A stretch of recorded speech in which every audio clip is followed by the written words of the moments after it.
வணக்கம் மக்களே. இன்று ஜனவரி 14, 2025 செவ்வாய்க்கிழமை. தமிழர் திருநாளாம் பொங்கல் திருநாள். அனைவருக்கும் இனிய பொங்கல் தின நல்வாழ்த்துக்கள். இன்றைக்கி பத்திரிகையில் வந்த சில செய்திகள், அதனை ஒட்டிய வரலாற்று பின்புலங்கள் தான் நம்ம பார்க்க போகிறோம். முதல்ல உத்தரப்பிரதேசத்தில் நடக்கக்கூடிய அந்த மகா கும்பமேளா, உலக ஆன்மீக சுற்றுலா கூட சொல்லலாம். ஒரு மிக பிரசித்தி பெற்ற ஒரு திருவிழா. அலகாபாத் என்று அழைக்கக்கூடிய பிரயாக்ராஜில் நடக்குது. அலகாபாத்துங்கிறது கங்கை யமுனை மித்திக்கல் சரஸ்வதி, அதாவது புராணத்தில் காணப்பட்ட அந்த சரஸ்வதி இப்போ இல்லைன்னு சொல்லி சொல்லுவாங்க. இந்த அலகாபாத் பிரயாக்ராஜ்னு சொல்லி பின்னாடி பேரை மாற்றிட்டாங்க. அதான் ஒரிஜினல் பேர். வெள்ளைக்காரன் தான் அது அலகாபாத் அப்படின்னு சொல்லி மாற்றினா, திருப்பி பிரயாக்ராஜ் சொல்லி இப்போ மாற்றிருக்காங்க. இங்கே 12 ஆண்டுகளுக்கு ஒரு முறை இந்த கும்பமேளா நடக்கும். கும்பமேளா இந்தியாவில் பல இடங்களில் ஒரு 4-5 இடத்துல மிக முக்கியமானது. இப்போ கும்பகோணத்தில் நடக்கக்கூடியது 2028 நடக்கும். கடந்த 2016 நடந்துச்சு. அதேமாதிரி நாசிக் மகாராஷ்டிராவில் நடக்கும். ஹரித்வார், இந்த இதெல்லாம் மிக பிரபலமான கும்பமேளாக்கள். அதில் இப்போ நடக்கிறது பிரயாக்ராஜ் நடக்கிறது. 144 ஆண்டுகளுக்கு பிறகு நடக்கக்கூடியது, 12 ஆண்டுகளுக்கு பிறகு நடக்கக்கூடியது.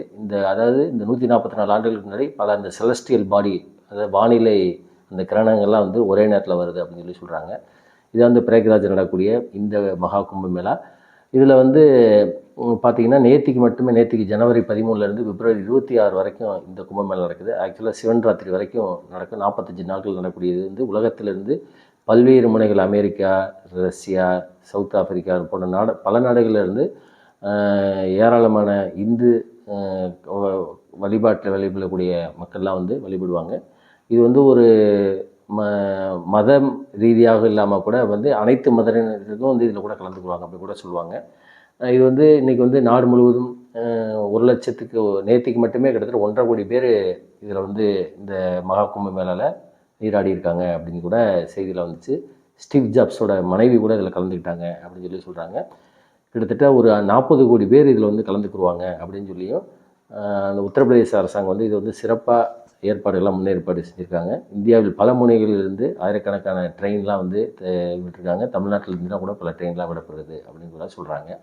நேற்றுக்கு ஒரே நாளில் ஜனவரி 13 நேற்றுக்கு மட்டுமே கிட்டத்தட்ட ஒரு 1.5 கோடி பேர் இதில் இந்த மகா கும்பமேளாவில் கலந்துக்கிட்டு நீராடி இருக்காங்க, புனித நீராடி இருக்காங்க. இந்துக்களின் ஒரு மிகப்பெரிய பண்டிகையாக இது கொண்டாடப்படுகிறது காலங்காலமாக அப்படின்னு சொல்லி சொல்கிறாங்க. இந்த மகா கும்பமேளா இதான் முக்கியமான ஒரு செய்தி. இது நேற்றுக்கு நடந்ததை இன்றைக்கி எல்லா இதுலையுமே வந்திருக்கு. நேற்றுக்கும் இதை பற்றி நிறையா வந்துருந்துச்சு. அதுக்கடுத்து 2வது செய்தி பார்த்திங்கன்னா, யூஜிசி நெட் தேர்வு, யூனிவர்சிட்டி கிராண்ட் கமிஷன் அப்படிங்கிற அந்த அமைப்பு கல்லூரி பல்கலைக்கழகங்களில் பேராசிரியர்களுக்கு அடிப்படை தகுதி தேர்வு ஒன்று நடத்துவாங்க. இது வருஷத்தில் 2 முறை நடக்கும். ஜூன் மாதமும் டிசம்பர் மாதமும். அந்த டிசம்பர் மாதம் பல கட்டங்கள் நடக்கிறது, இப்போ நடந்துக்கிருக்கு. இதில் பார்த்திங்கன்னா கல்லூரி பேராசிரியர்கள், அந்த இளம் அறிவியல் ஆராய்ச்சி செய்கிறவங்க, ஜூனியர் ரிசர்ச் ஃபெல்லோஷிப்பு, அதேமாதிரி பிஹெச்டி டாக்டர் பட்டம் பெறவங்களுக்கு அந்த தகுதி தேர்வு இதெல்லாம் நடத்துகிறது தான் இந்த தேர்வோட இதை நடத்துகிறது NTA, நேஷ்னல் டெஸ்டிங் ஏஜென்சி. அவங்க தான் நீட்டு நடத்துகிறாங்க. அது போக இது நடத்துகிறாங்க. இவங்க அந்த கால அட்டவணை போடையிலே இன்றைக்கி, அதாவது நாளைக்கு அதாவது ஜனவரி 15 மகா சங்கராந்தின்னு சொல்லி வடக்க கொண்டாடப்படுறதும், தமிழ்நாட்டில் பொங்கல் இந்த மாதிரி பண்டிகையில் ஓட்டுறதும், இந்த தேர்வை தள்ளி வைக்கணும் அப்படின்னு சொல்லி தமிழ்நாட்டிலேருந்து பல எம்பிகள்லாம் குரல் கொடுத்துருந்தாங்க. மதுரை MP சு. வெங்கடேசன்லாம் கூட குரல் கொடுத்துருந்தாரு. நம்ம தமிழக முதல்வருமே கூட கடிதம் எழுதியிருந்தார் NTAக்கு, நாளைக்கு நடைபெற இந்த தேர்வை தள்ளி வைக்கணும் அப்படின்னு சொல்லி. இந்த யூஜிசியோட நெட் தேர்வு இதனால் NTA நாளைக்கு நடத்துகிற தேர்வை தள்ளி வச்சுருக்காங்க. ஆனால் அடுத்து வியாழக்கிழமை நடக்கிற தேர்வெல்லாம் எந்த விதமான மாற்றமே கிடையாது அப்படிங்கிறதான் இந்த செய்தி.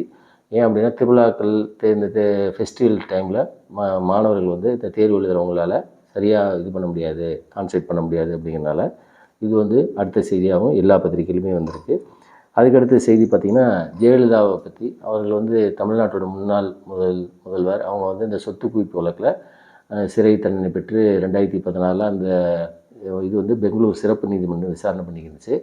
அவங்களுக்கு பார்த்திங்கன்னா, அவங்களுடைய அந்த சொத்து குவிப்பு வழக்கில் கைப்பற்றப்பட்ட தங்க நகைகள், வைரங்கள், வெள்ளி பாத்திரங்கள் இதெல்லாம் இப்போ பெங்களூரில் இருக்குது. இந்த நகையை அங்கே பெங்களூர் சிறப்பு நீதிமன்றம் தமிழ்நாடு அரசாங்கம் கர்நாடக அரசுக்குமே கொடுக்கணும், ஒப்படைக்கணும் அப்படின்னு சொல்லி. ஏன் அப்படின்னா, அந்த நீதிமன்ற செலவு எல்லாத்துக்குமே இதாக சரியாகும் அப்படின்னு சொல்லியும் இந்த மாதிரி தீர்ப்பு கொடுத்துச்சு. இதை எதிர்த்து அந்த பெங்களூர் சிறப்பு நீதிமன்ற தீர்ப்பை எதிர்த்து ஜெயலலிதாவுடைய அண்ணன் மகளும் தீபாவும் தீபக் 2 பேரும் வந்து கர்நாடகா ஹைகோர்ட்டில் வந்து ஒரு மனு தாக்கல் செஞ்சாங்க. என்னென்னா, அதாவது ஸ்பெஷல் நீதிமன்றத்தோட அந்த உத்தரவை, அந்த சொத்துக்களுக்கு வந்து நாங்கள் தான் வாரிசு, அதனால் அந்த தங்க நகைகள் வைர நகைகள் வந்து அந்த சொத்துக்கெல்லாம் எங்களுக்கு கொடுக்கணும் அப்படிங்கிறதுக்கு அந்த தீபாவின் மனுவை வந்து ரத்து செய்து தள்ளுபடி செய்த நீதிமன்றம், நீங்கள் வந்து இறந்ததுக்கப்புறம் நம்ம வந்து கொண்டு போகிறது எதுவுமே கிடையாது. மகாவீரர் அலெக்சாண்டர் வந்து உலகத்தை ஆண்டப்போ அவர் வந்து சொன்னது வந்து, எனது புதைக்கலை என் கைகளை வந்து வெளியில் நீட்டி புதைங்க அப்படின்னா, இந்த அலெக்சாண்டர் உலகத்தையே காலடியில் வைத்தவன் ஒன்றுமே வந்து கொண்டு போகிறதில்ல அப்படின்னு சொல்லி, அதனால் நீங்கள் பணம் இருந்துச்சுன்னா அதை வந்து மக்களுக்கு சேவை செய்யுங்க அப்படின்னு சொல்லி நீதிமன்றம் வந்து அவங்க 2 பேர்த்துக்கும் அறிவுறுத்தியிருக்கு. இதுதான் வந்து அதுக்கப்புறம் வந்து பார்த்திங்கன்னா, சென்னையிலேருந்து பொங்கல் தினம், அதாவது செவ்வாய்க்கிழமையிலேருந்து ஒரு வாரம், கிட்டத்தட்ட திங்கட்கிழமை ஒரு நாள் லீவ் எடுத்தால் 9 நாள் லீவ் வருது அப்படின்னு சொல்லி பத்திரிக்கைலாம் செய்திகள் வந்துருந்துச்சு. பெரும்பாலும் சென்னையில் வந்து பாதி பேர் வந்து பார்த்திங்கன்னா நகரத்துலேருந்து வெளி மாநிலத்திலேருந்து இருக்கிறவங்க, குறிப்பாக வந்து திருநெல்வேலி, தென்காசி, இந்த மாதிரி தூத்துக்குடி, மதுரை போன்ற ஊர்களிலிருந்து வேலைக்காக போனவங்க தான் வந்து சென்னையில் அதிகம். கடந்த 3 பொங்கல் தினத்தை மட்டும் ஒட்டி கிட்டத்தட்ட 15 லட்சம் பேர் வந்து பேருந்து மூலமாகவும் அதே மாதிரி ட்ரெயின் மூலமாகவும் தொடர்வண்டி மூலமாகவும் சென்னையை விட்டு வெளியேறியிருக்காங்க, பயணம் செஞ்சுருக்காங்க அப்படிங்கிற செய்தி.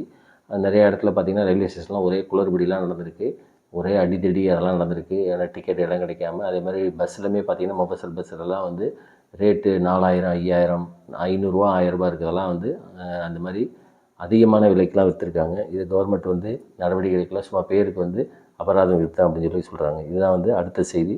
லட்சக்கணக்கான பேர் வந்து ரொம்ப கஷ்டப்பட்டு தான் பயணம் செஞ்சுருக்காங்க அப்படின்னு. அதுக்கப்புறம் தமிழ்நாடுனால ஜல்லிக்கட்டு தான். இது 2014 ஒரு மிகப்பெரிய போராட்டம் நடத்தி ஜல்லிக்கட்டு தடையெல்லாம் நீக்கியிருக்காங்க. அதில் வந்து அலங்காநல்லூர், அவனியாபுரம், பாலமேடு, இந்த மாதிரி பல இடத்துல ஜல்லிக்கட்டு நடந்தாலும் அவனியாபுரமும் அலங்காநல்லூரும் வந்து சிறப்பானது. இன்றைக்கி வந்து அவனியாபுரம் ஜல்லிக்கட்டு வந்து துவங்குது.